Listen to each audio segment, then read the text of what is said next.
Firstly, thank you for taking the time to talk with us today.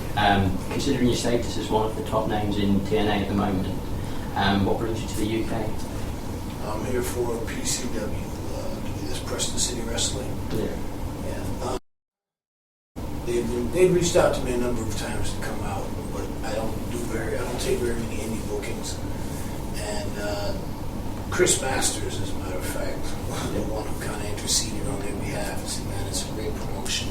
And I've never heard anything but good things about Preston City Wrestling and all the talent. And I know a number of guys that went out for them. So I said, all right, anytime I have an excuse to come over to the UK, it's one of my favorite places in the world, London, and of course I'm a lifelong Manchester United supporter, so I get to come hang out in the Republic of Mancunia. Just over the road from the stadium as well, isn't it? So Yeah. Been there a number of times too, so it's a good trip. So yeah, I came out for PCW, Pints and Clunge. Fair enough.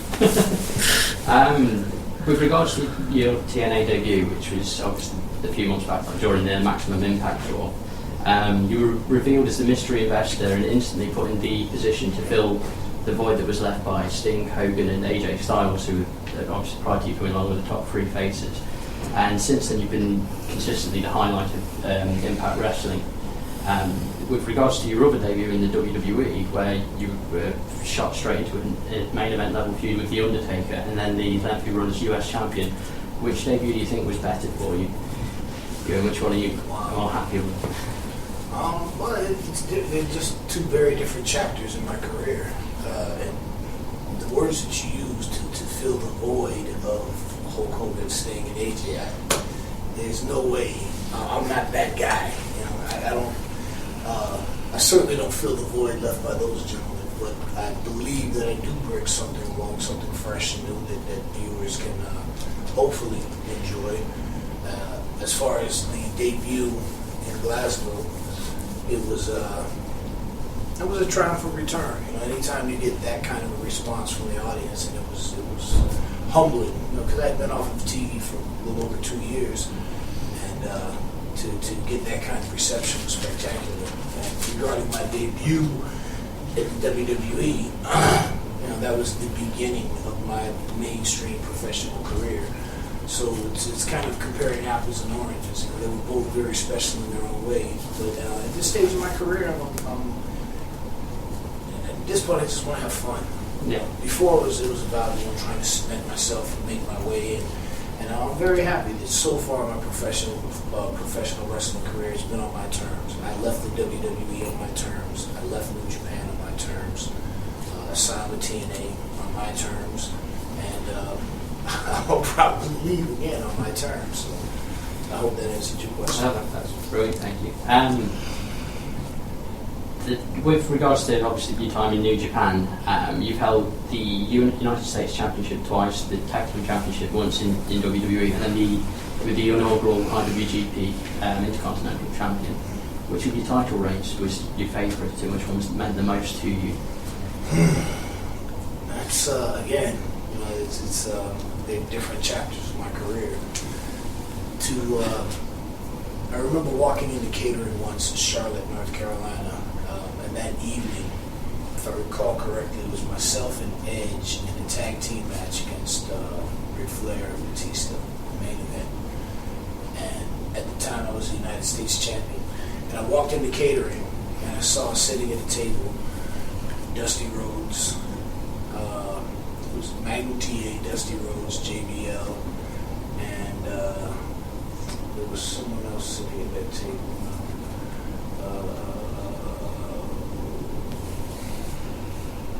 Barry Windham, I think it was. And I thought to myself, it took me a few moments before it actually hit me. But as I looked over and I saw Magnum TA, that's what triggered it. Wait a minute. I'm the United States champion. All of those men are former United States champions, legends in the industry.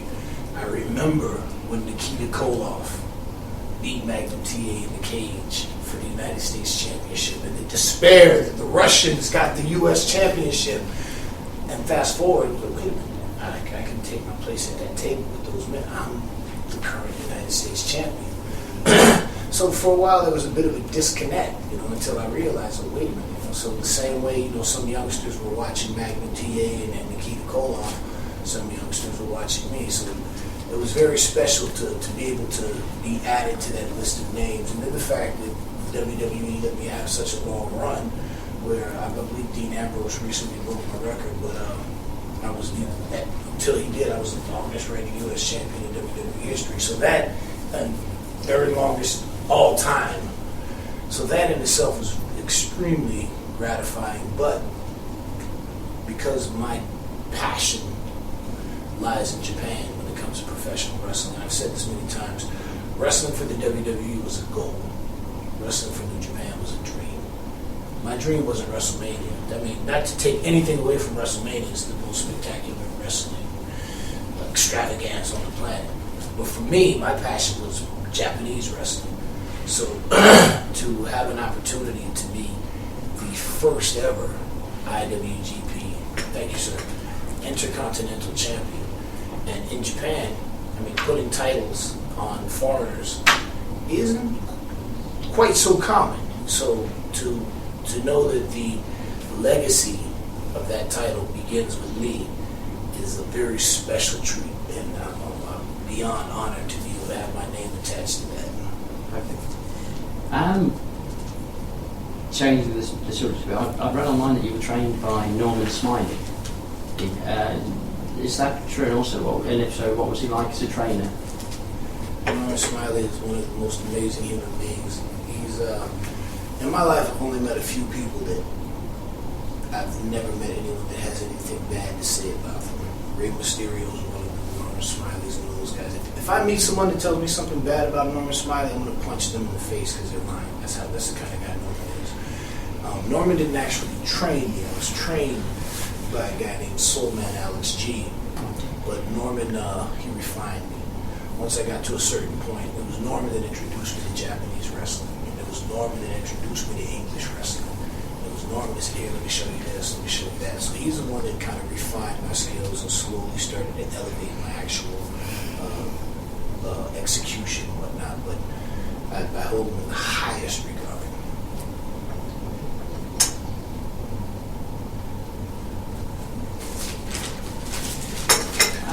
You touched upon being a fan of Manchester United. Outside of wrestling, what other sports do you enjoy? It's funny because I'm not the rabid sports fan that I once was. When I was younger, I could quote stats. I was one of those really off-the-chain betting arguing. I got into fist fights, as a younger man about my teams. But I'm a lifelong Oakland Raiders fan. American football, I like Oakland Raiders. Basketball, I like the New York Knicks. Hockey, I like the New York Rangers. And college football, I'm a Miami Hurricanes fan. That's my team. But I've been bitten by the bug, so I'm a huge Premier League fan.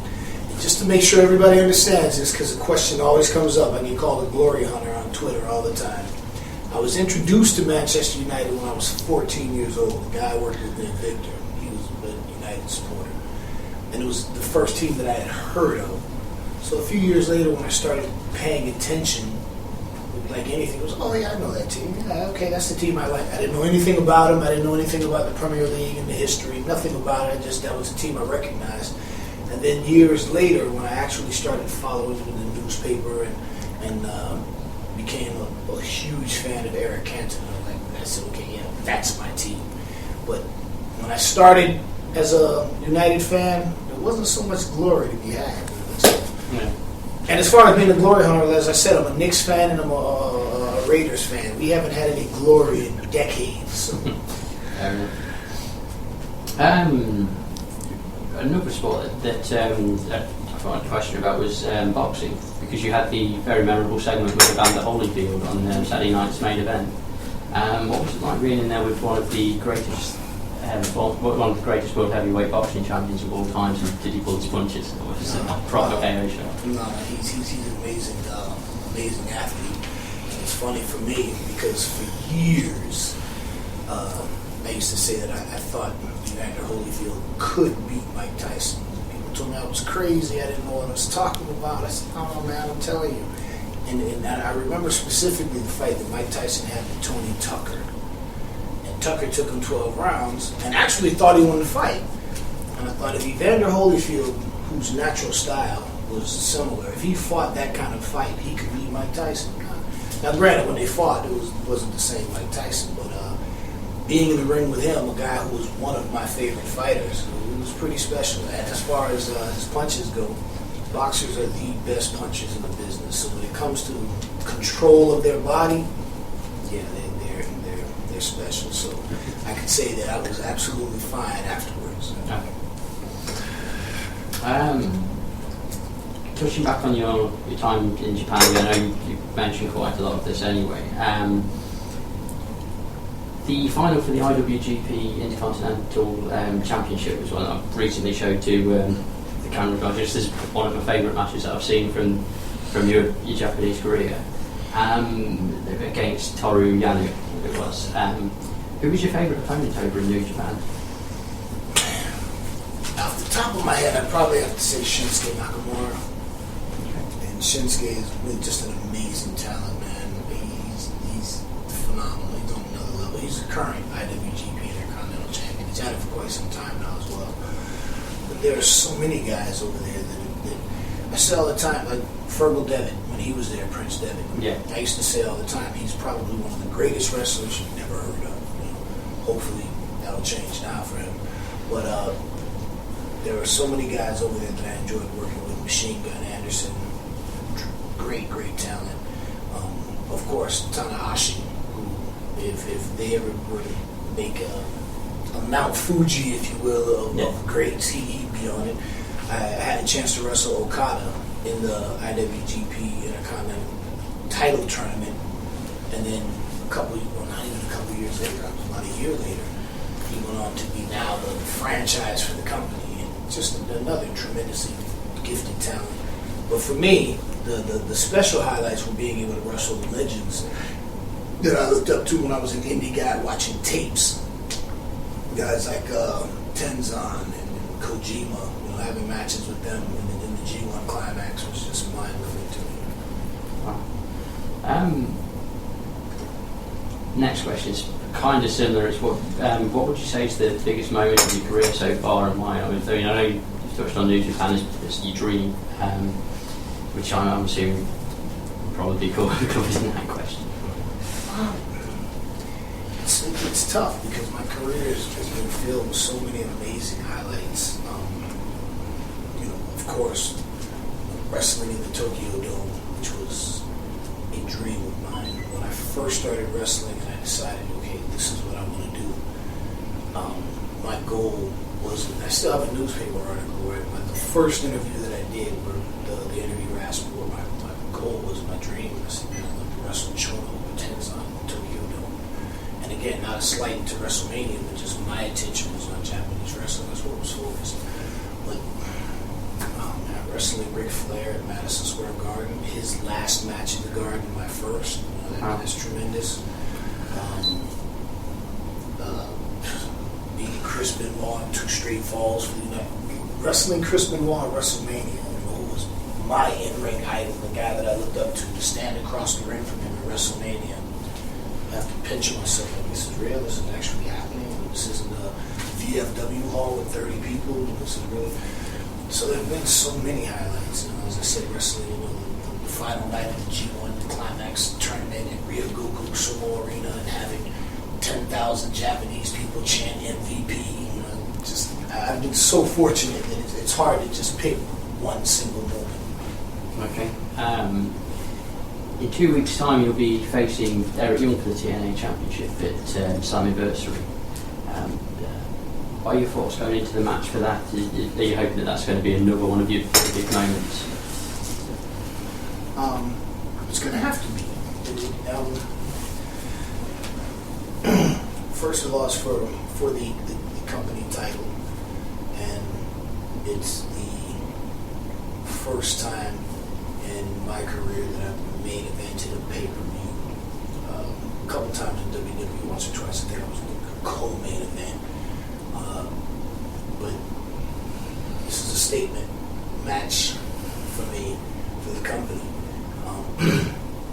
This is Eric Young's, and this is his time and I respect the hell out of him. As a matter of fact, I told him.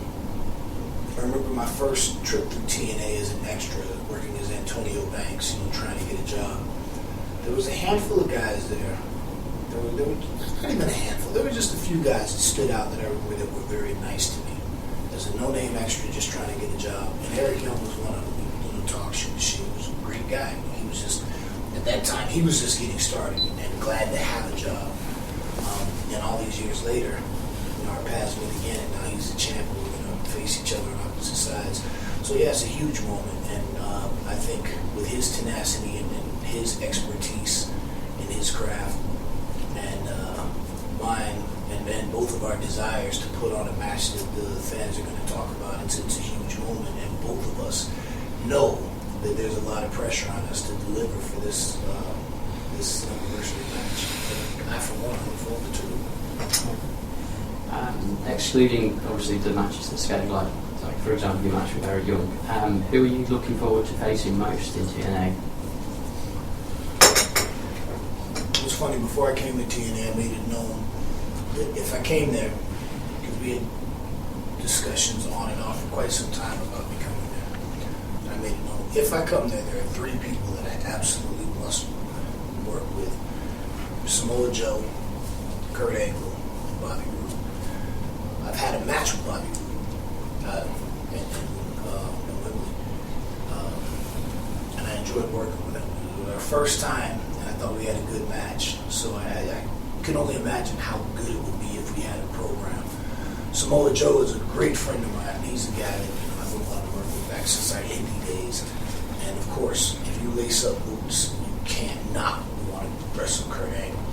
So those are the 3 main guys that I'd like to have an opportunity to have a program with. If you could face anyone from any active promotion at the moment, who would you like to face, or would that be the same guys? I was going to say, again, I'm so fortunate that I've wrestled just about everybody that I've wanted to wrestle. All of the legends in WWE, the main guys that I wanted to wrestle there, Undertaker, Rey Mysterio, Batista, just go down the list of great guys, legends that I've had a chance to work with. Japan, I worked with all their top guys. And now here at TNA, it looks like I'm going to have an opportunity to work with all of their top guys. So I can't think of anybody. There's nobody off the top of my head that I would want to work with that I won't be able to, or that the possibility doesn't seem realistic. And obviously you've also been through the developmental system of OVW, I believe it was. Actually, it was DSW. Deep South, sorry.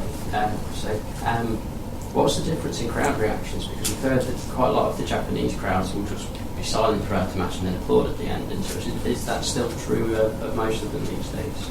Yeah, but that's a misconception. In the beginning of the match, the crowd would be very silent. And I used to say all the time in WWE, and I used to joke with Undertaker about it, and I would say, before I hang up my boots, before it's all said and done, at least once in my career, I want to hear, "Whoa!" And I've been fortunate enough to hear that a number of times in the time that I spent in Japan. So Japanese fans initially will be quiet because they're watching, they're focusing, they're paying attention. But as the match builds and the excitement builds, so does the energy, so does the response. So in the beginning, matches are very quiet. But when you hook the fans, the Japanese fans are no different from any other wrestling fan. And they scream, and they boo, and they cheer, and they get excited, and they get involved. So you really have done something when at the end of a match, towards the end, you can hear the Japanese crowd really responding. And again, it's another milestone that I've been able to experience. Finally, who would you say was your favourite opponent of all time and why? Of all time.